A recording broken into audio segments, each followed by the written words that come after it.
हिंदी साहित्य का स्वर्ण युग भक्ति काल को कहा जाता है।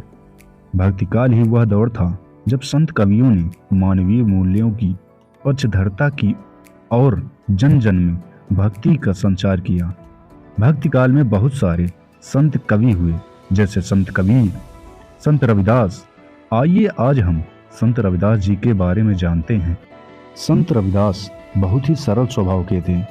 संत रविदास एक महान संत थे जो दुनिया का आडंबर छोड़कर हृदय की पवित्रता पर बल देते थे।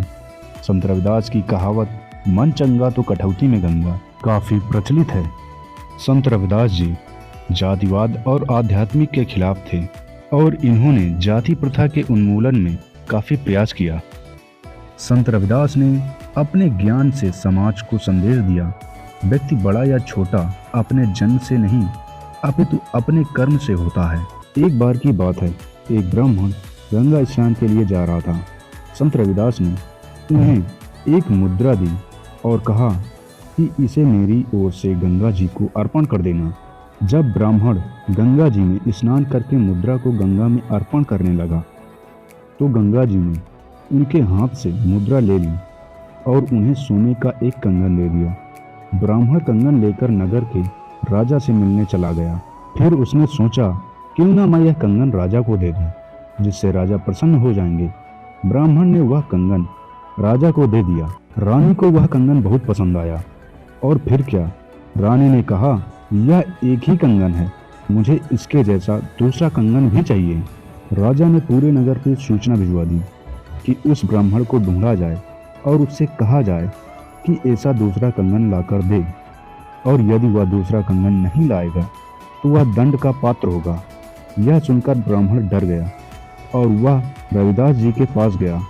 उसने जाकर पूरी घटना बताई तो रविदास जी ने कहा, तुम्हें कंगन मिला, तुमने मुझे बिना बताए राजा को दे दिया। यदि कंगन तुम भी रख लेते तो मैं नाराज नहीं होता, और अब भी नहीं हूँ तुमसे नाराज। और रही दूसरे कंगन की बात, तो मैं गंगा मैया से प्रार्थना करता हूँ कि इस ब्राह्मण का मान सम्मान आपके हाथ में है, इसकी लाज रखो। इसके पश्चात संत रविदास जी ने कठौती उठाई और गंगा मैया का आह्वान कर अपनी कठौती से जल छिड़का।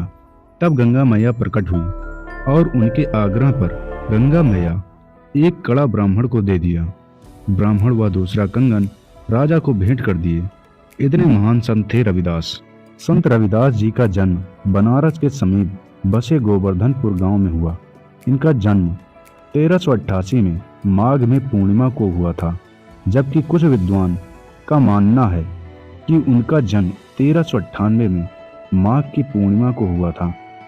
इनके माता का नाम कर्म देवी और पिता का नाम संतोष दास था।